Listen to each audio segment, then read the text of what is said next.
நான் பாக்குறத ஆள் இப்படி. சரி, நான் சாமானத்துல விட்டாலும் இல்ல. வேற சாணி கோலையில விட்டியா? நீதான் நான் சொன்னேன். சாமானியப்பட்ட ஆளுன்றா. ஓ, சாமானியப்பட்ட ஆள் கிடையாது. எப்பேற்பட்ட ஆள்? இப்படி இருக்காங்க. ஒரே கையில 5 பேர் சமாளிப்பேன்.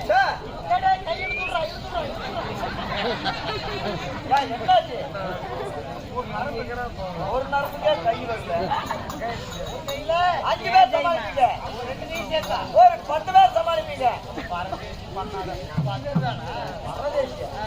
ஒரு 20. சரி, ஒரு 30. சரி, 40. உனக்கு வேணா, எனக்கு வேணாம்.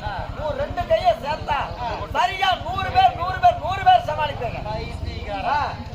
என்னடா 100? 100 என்ன 100? ஒரு கையில 5 பேர் சமாளிக்கிறேன் நானு. அப்படி 2 கை சேர்த்தா ஒரு ஆளை சமாளிப்பேன்னு தெரியல. நான் கூட என்னமா எழுத நினைச்சேன்.